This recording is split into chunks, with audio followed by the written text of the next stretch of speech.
Monsieur l'ambassadeur, Dr Mandour El-Damati, Dr El Tayyab Abbas, chers collègues, chers tous, c'est un grand plaisir pour moi de clore cette série de présentations, de vous retrouver cette année dans cet auditorium de l'Institut français d'Égypte, qui est notre partenaire pour l'organisation de cette 6e édition de la journée de l'archéologie France-Égypte.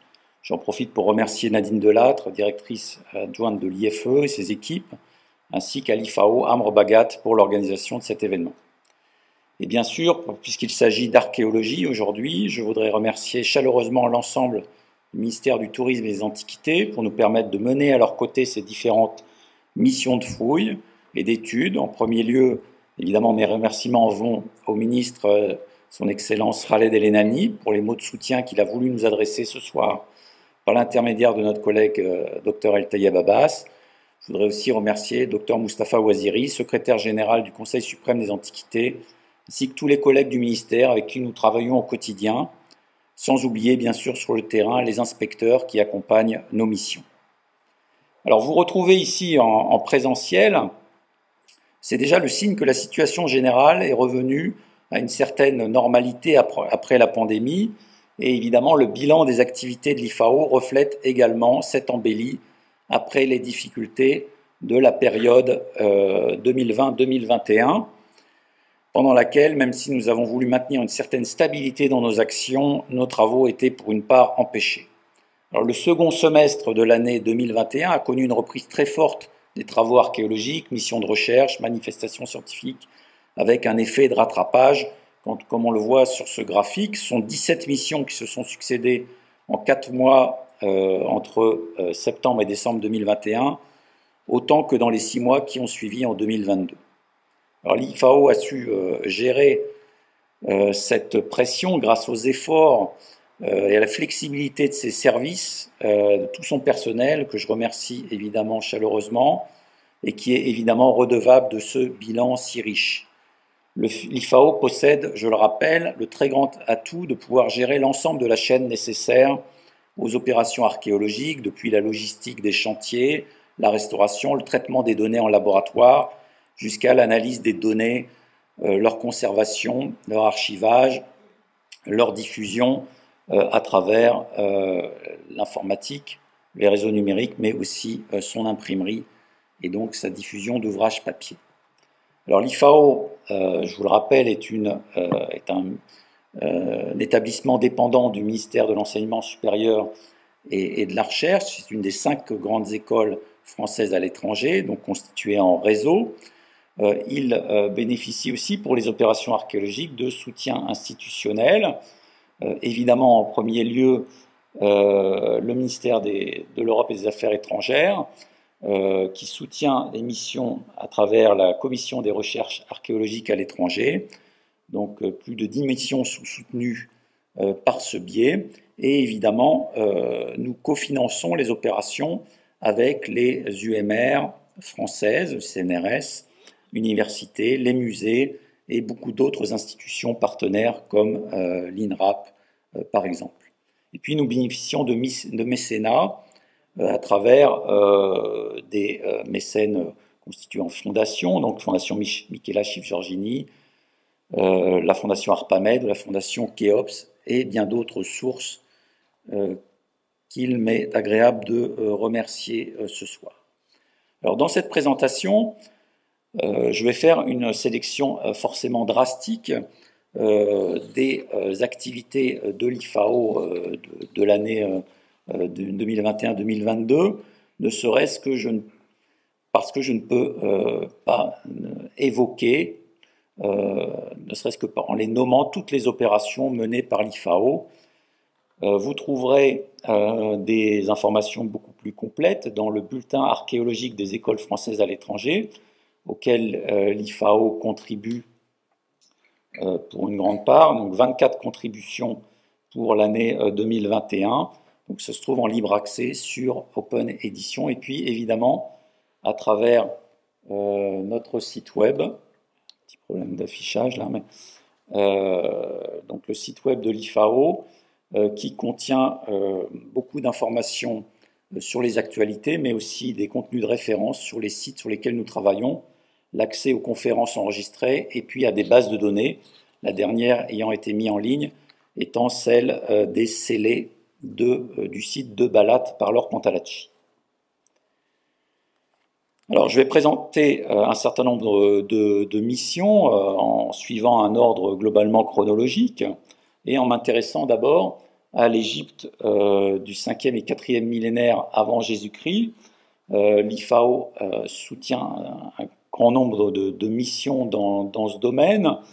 Donc certaines sont venues à la publication maintenant, l'opération Akom El Rilgan dans le Delta, la fouille d'Adaïma en Haute-Égypte, donc opération qui avait été lancée par Béatrix Midden-Reins, qui est en quelque sorte celle qui a fondé l'école préhistorique française. Et puis un de ses étudiants, Frédéric Guyot, et son équipe ont fouillé récemment le site de Tel El Samara. Ils continuent cette fouille, ils sont actuellement sur le terrain. Et un article très développé va paraître dans le BIFAO 122 sur ce site très important pour l'étude du 5e millénaire avant Jésus-Christ. Alors ces périodes sont fondamentales évidemment pour comprendre l'origine de l'Égypte pharaonique. Un autre site qui est fouillé par les équipes de l'IFAO, c'est le chantier de Tel El Issoud depuis 2010. Les fouilles se concentrent sur un secteur localisé dans la partie sud-ouest du Tel, donc sur une stratigraphie de 2,50 m, avec des occupations qui se succèdent depuis le début du 4e millénaire avant notre ère, donc époque de la culture de Basse-Égypte, correspondant aux phases Bhouto, jusqu'à la fin de l'époque prédynastique au tout début du 3e millénaire. Et donc là, on a une fenêtre très importante pour étudier les mécanismes qui se font jour au long du 4e millénaire avant Jésus-Christ pour déboucher sur une monarchie, une culture unifiée à la fin de ce millénaire. Donc, l'équipe procède par une fouille très fine de l'habitat qui permettent l'analyse de ces transformations, études spécialisées à l'appui, et c'est surtout à travers l'étude du mobilier que les résultats les plus saillants sont apparus dans la mission 2021. Notamment en 2021, donc fait rarissime, a été découvert un vase en basalte presque complet, donc à gauche de l'écran, en contexte d'habitat, donc dans des niveaux de culture de Basse-Égypte. Or, les vases en pierre entiers sont plus couramment retrouvés en contexte funéraire. C'est une forme qui rappelle beaucoup celle trouvée sur plusieurs sites de Moyenne, Haute et Basse-Égypte. Autre objet exceptionnel, un harpon en os.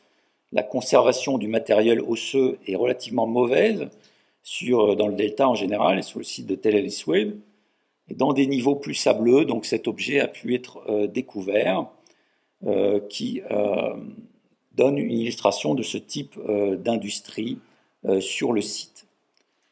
Donc grâce à ces objets, les fouilles de Tel El Issoud révèlent les mutations qui s'opèrent dans la seconde moitié du 4e millénaire dans le delta.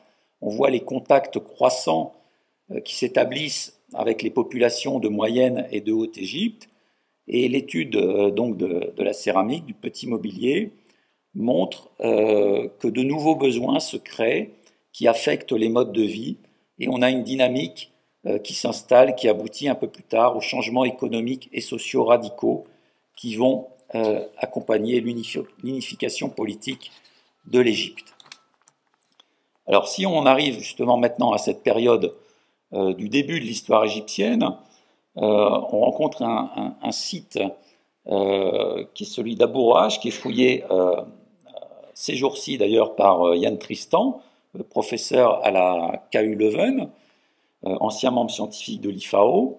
Il travaille sur un secteur fouillé par Adolphe Claessens en 1959, où celui-ci avait poursuivi les fouilles de Monté en 1913-1914 et mis au jour des tombes de la première dynastie. Donc vous voyez cette nécropole M, comme elle est appelée, sur un éperon rocheux qui domine la plaine nord-ouest du site d'Abou Roache. 25 tombes en briques crues y ont été découvertes de la phase Nakada 3C2, donc milieu de la première dynastie. Alors c'est un cimetière qui est particulièrement important dans l'histoire égyptienne, puisque avant la fouille de la nécropole de Saqqara, c'était la première fois qu'on trouvait en Basse-Égypte des tombes similaires à celles identifiées auparavant à Abydos.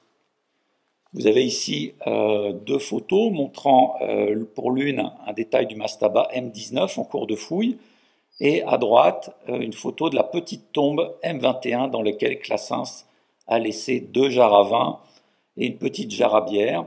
Donc la mission de Yann Tristan a pour but de vérifier, de confirmer la précision des relevés de Classens dans le cadre de la publication finale du site d'Abu Rawash et de l'étude du matériel de Classens au musée du Caire et au musée de Leyde.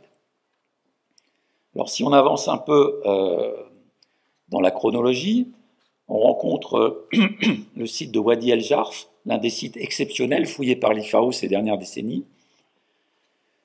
Un port intermittent sur le bord de la mer Rouge qui permettait à l'État pharaonique des 3e et 4e dynasties de faire partir des expéditions vers le Sinaï. Donc le site a fouillé, vous le savez, des papyrus exceptionnels, et Pierre Tallet a publié en 2021 le 2e volume de la publication de ces papyrus, qui donne des informations inédites sur le fonctionnement des expéditions, sur toute l'organisation de ces expéditions, de transport de blocs, d'exploitation des matières premières dans le Sinaï. Et puis, dans la fouille qui s'est déroulée donc à l'automne 2021 et en mars 2022, nouveau matériel épigraphique a été découvert, notamment ce très rare ostracone, très rare pour l'époque, un ostracone comptable qui a été découvert, remployé dans la maçonnerie de l'un des murs du bâtiment qui conservait une série d'ancres pour bateaux du temps de Khéops. Alors, à côté de grands chantiers qui nous apportent des données sur l'histoire de l'Ancien Empire, du Moyen Empire, donc j'ai cité le Wadi el-Jarf, je pourrais citer Wadi Sanour, Ain Sourna, Atnoub, il y a aussi de petites opérations qui n'en sont pas moins très fructueuses, et je citerai par exemple cette année celle d'Aurore Tsiavati, grâce au soutien donc, de l'IFAO, de l'UMR 8167 et de la fondation ARPAMED. Aurore Tsiavati monte projette l'étude des blocs issus de la pyramide de Meidoum qui avait été dégagée à la fin des années 80 sous la direction d'El Rouli.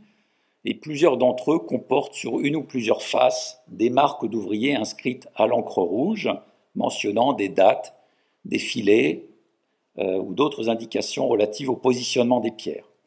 Alors, un certain nombre de marques avaient déjà été publiées par Paul Posner, mais dans le cadre de l'ANR Mérite, sur la chronologie de l'Ancien Empire, Aurore Tsiavati a repris l'étude de ces marques et a établi de tout nouveaux résultats, dont certains sont publiés dans un article du prochain BIFAO 122.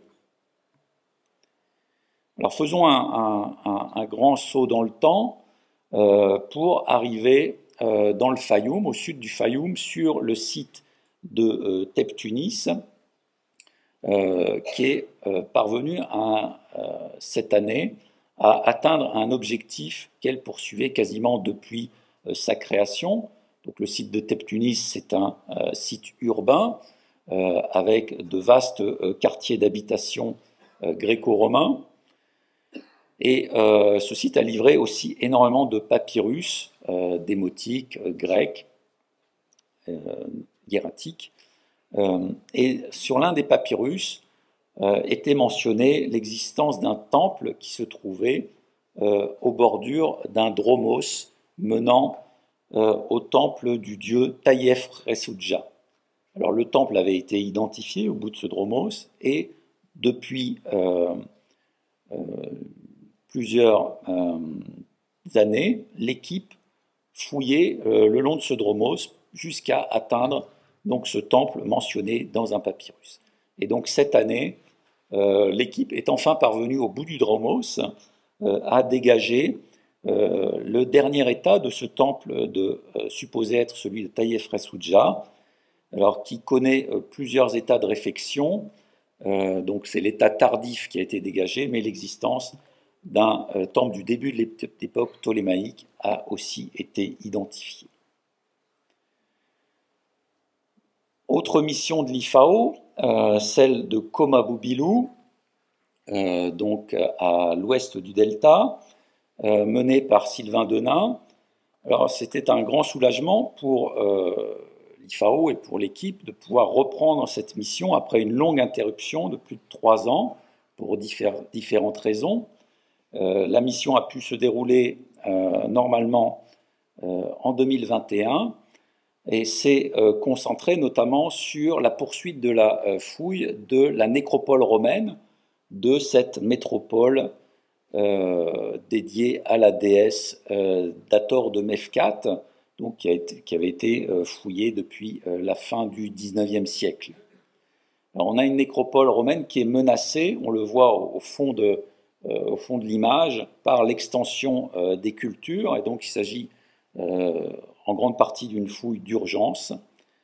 L'équipe a pu dégager un certain nombre de nouvelles sépultures et retrouver un certain nombre de stèles associées à ces sépultures dans le style très caractéristique de Komabubilu. Donc vous avez ici une en place au moment du dégagement, et puis l'étude de l'inscription telle qu'elle est parue donc, dans le BEFE, qui a été, donc la stèle a été traduite par Gillian Akaraz. On a un personnage barbu qui se nomme Hermeinos, âgé de 40 ans, et la formule c'est « et bon courage ». Non loin de Komabubilu, un autre site important, c'est celui de Buto, donc site pharaonique au passé évidemment prestigieux. Alors c'est un des rares sites où l'IFAO collabore avec un autre institut étranger, donc l'Institut allemand. Donc l'IFAO travaille plutôt sur les périodes tardives, basse époque et époque gréco-romaine. L'équipe donc dirigée par Loïc Mazou et Pascal Ballet a travaillé sur plusieurs zones du Côme, une zone de nécropole après la fouille en 2021 du tombe collective maçonné, donc un fait archéologique inédit pour le Delta Nord-Ouest. Patrice Georges a examiné 2 zones au nord de ce bâtiment, donc zones principalement utilisées comme nécropole, sans exclure des activités industrielles du fait de la présence de scories. Donc c'est l'image de gauche, on trouve une sépulture individuelle parmi des groupes de sépultures rassemblés, avec parfois des sarcophages en terre cuite, constitués de 2 parties assemblées dans la plupart des cas, parfois placés dans une structure aménagée en briques crues et qui s'inscrivent dans une large chronologie, donc de la basse époque à l'époque impériale. Dans un cas, des traces de momification ont été remarquées. Dans un autre, une amphore contenait les restes d'un enfant, donc daté du 1er siècle après Jésus-Christ. Donc, ce secteur de la nécropole correspondrait à une zone périurbaine aux fonctions diversifiées, à proximité donc d'une batterie de fours d'époque impériale, que vous avez à droite sur l'image, fouillées simultanément. Donc, ces fours, au nombre de 8, ont été fouillés par Loïc Mazou et Pascal Ballet. Ils sont caractéristiques de l'activité artisanale du site à la période romaine, véritable quartier sur une surface totale explorée d'environ 800 mètres carrés. L'ensemble des fours de potiers semble avoir fonctionné dans une fourchette chronologique assez restreinte, vraisemblablement au cours de la seconde moitié du 1er siècle après Jésus-Christ, d'après les analyses stratigraphiques de Loïc Mazou et les premières conclusions céramologiques de Pascal Ballet. Alors, les recherches sur les implantations de fours de sigillées égyptiennes et de parois fines à l'époque impériale, qui sont menées ici, doivent permettre d'étudier l'architecture des structures de cuisson des céramiques, mais aussi de rouvrir et de compléter le dossier sur les techniques de cuisson qui avaient été entrepris de 2002 à 2004 par Anne Schmidt et de 2007 à 2010 par Grégory Maroir. Alors, parmi les structures découvertes, deux ont particulièrement retenu l'attention. Un four, four numéro 5, avec une technologie de cuisson très intéressante. Donc, ce four 5 conservait en grande partie la sole de son laboratoire, montrant un système de cuisson à tubulure complexe composé de colle d'amphores égyptiennes, donc traversant cette sole, et surmonté d'un système de tuyaux superposés. Ce système n'est connu qu'en Occident, notamment en Italie et en Gaule. Il permettait un bon contrôle de la cuisson des céramiques afin de produire des pots de grande qualité à l'instar des sigillés.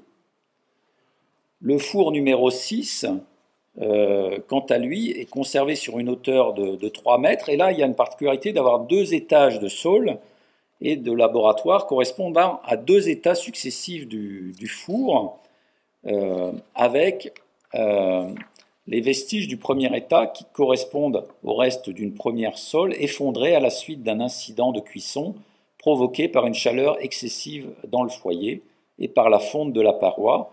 Et donc il y a toute une première fournée de céramique qui est tombée dans les cendres du foyer. Les potiers ont alors restauré le four et ont remonté sur le premier état, sans évacuer les décombres, une nouvelle sole ainsi qu'un nouveau laboratoire. Et il y a eu un nouvel effondrement qui fait que l'intégralité de ce four est préservée sans avoir été vidée. Donc on a dans cette production du four 6, production de qualité intermédiaire, avec un répertoire de formes nouvelles à replacer dans une perspective élargie de la production de la céramique de type sigillé et de parois fines. Et donc on a aussi la possibilité, à travers cette étude sur laquelle je me suis attardé plus longuement, la possibilité de connecter Buto avec des grands centres méditerranéens, donc de l'Italie à Antioche, qui ont inspiré les potiers locaux. Alors, comme l'a précisé Marie-Dominique Néna tout à l'heure, on a là l'opportunité, dans la communauté de l'IFAO et du Centre d'études alexandrine, de comparer ces structures de cuisson sur les différents sites qui sont fouillés parallèlement, à Medamoud par exemple, en Haute-Égypte, dans des fouilles effectuées par le Centre d'études alexandrine. Et donc c'est le séminaire du mois de juillet consacré aux arts du feu qui va permettre de confronter ces différentes expériences des archéologues à partir de données inédites sur ces fours de potiers. Autre site fouillé actuellement, donc les résultats m'ont été envoyés avant-hier par donc la directrice du site Bérangère Redon, c'est le site de Plintine-Taposiris, donc à l'ouest d'Alexandrie, en bordure de la Méditerranée.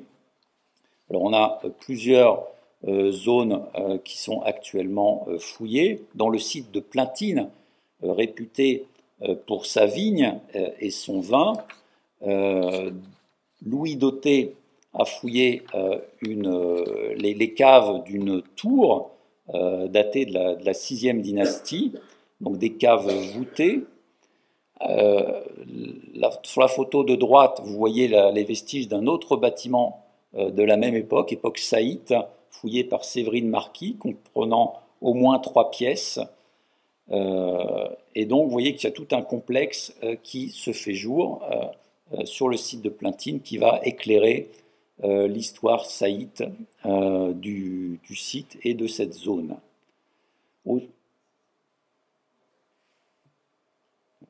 Voilà, donc oui, excusez-moi, je ne vous avais pas passé l'image. Vous voyez, à droite, donc à gauche, les caves, et à droite, le bâtiment saïte. Le site a été fouillé, sur le site a été fouillée aussi une rue de la 3e période intermédiaire, qui révèle en dessous des vestiges remontant jusqu'au Nouvel Empire.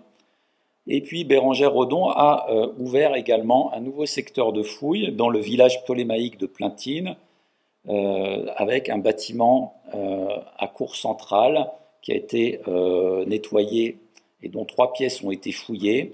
Et dans l'une d'elles, on a trouvé un vaisselier au grand complet, donc qui appartenait probablement à la cuisine de l'édifice. Alors sur le site voisin de Taposiris, Joachim Le Baumin et Lyubomir Malinov ont fouillé le quartier byzantin de cette ville de Taposiris, qui est une ville portuaire, au bord de la Maréotide, au moment de la transition byzantino-islamique, donc jusqu'au début du 8e siècle. Taposiris était une ville-étape sur le pèlerinage vers le sanctuaire d'Abou Mina au VIe siècle, et la ville connaît une nouvelle dynamique au moment de cette transition byzantino-islamique, qui va s'exprimer par la reconfiguration de son port canalisé et de l'espace urbain, avec notamment l'édification de monuments publics, d'édifices publics monumentaux. Donc, des édifices du 6e, 7e siècle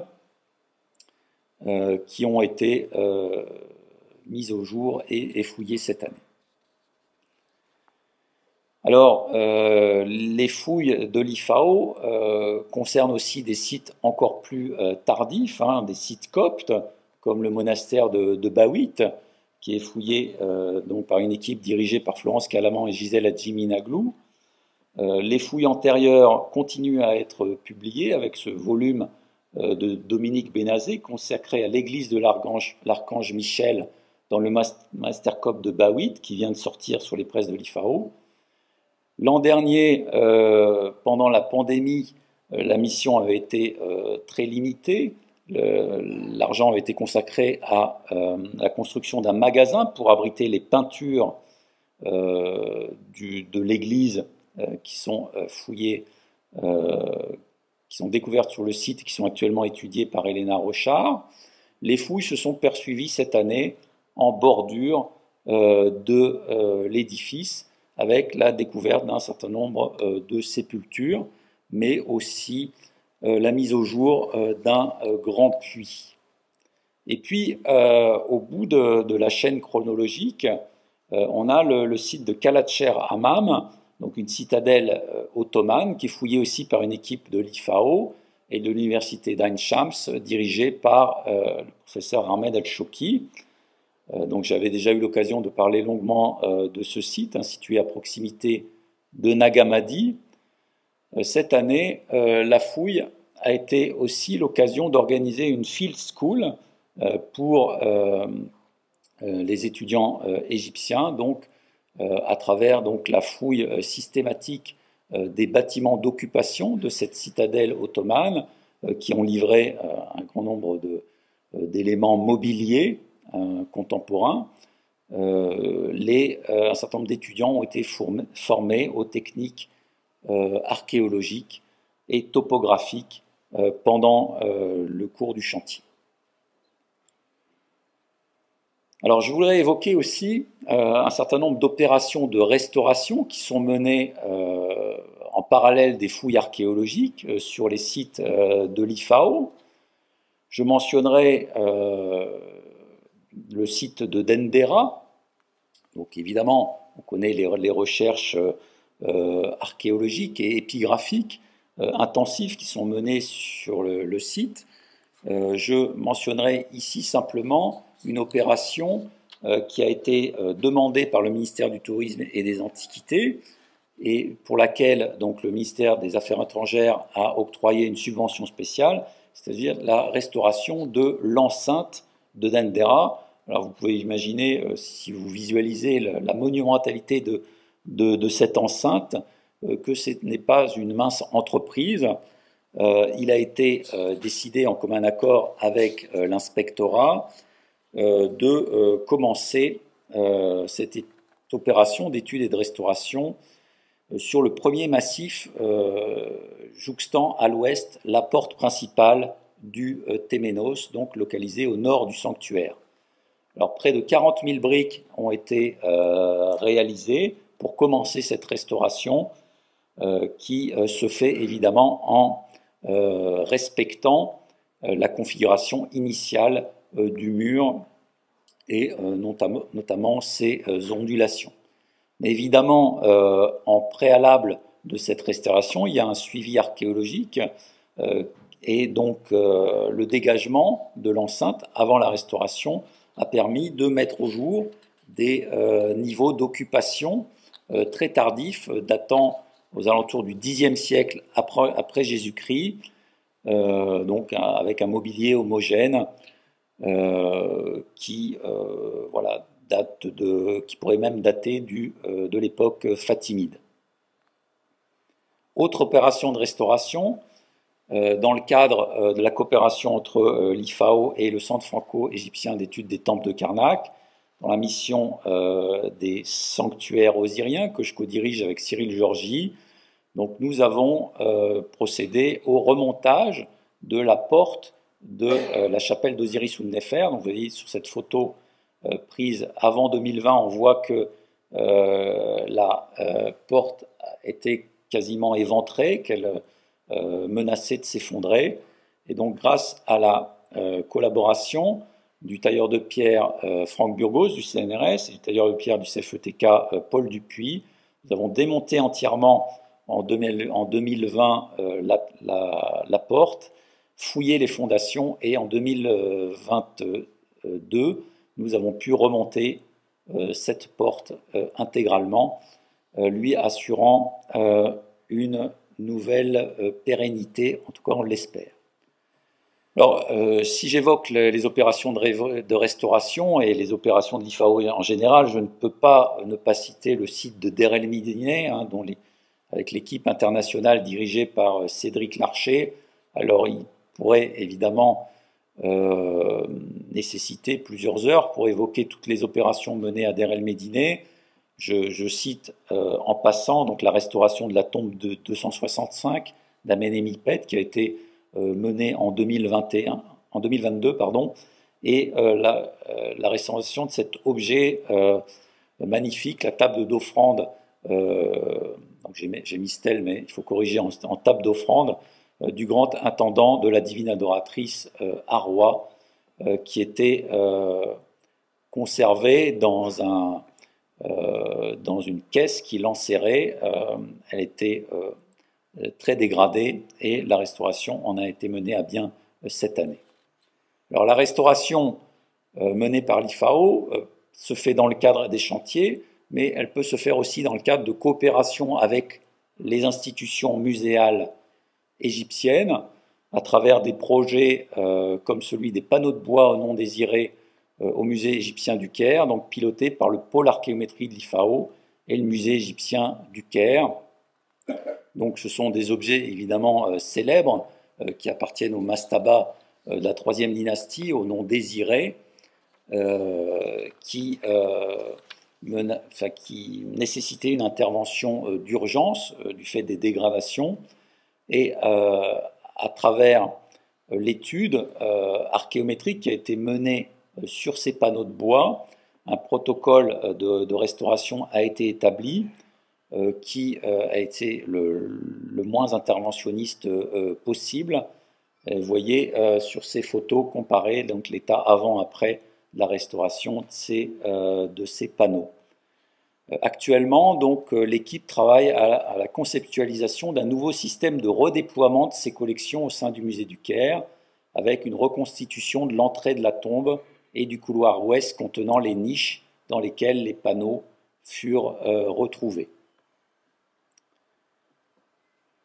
Alors plus généralement, vous le voyez, donc l'équipe du pôle archéométrie de l'IFAO essaie de mettre en œuvre pour la restauration une approche plurielle et intégrée de compréhension de l'objet archéologique, de la nature de son matériau, pour pouvoir ensuite déterminer un protocole adapté de restauration. Et en 2021 a été organisée une nouvelle édition des rencontres en archéométrie qui était justement consacrée à ce thème, qui a été une occasion d'échange entre les équipes françaises internationales et les équipes égyptiennes qui travaillent à ces processus d'études archéométriques et de restauration.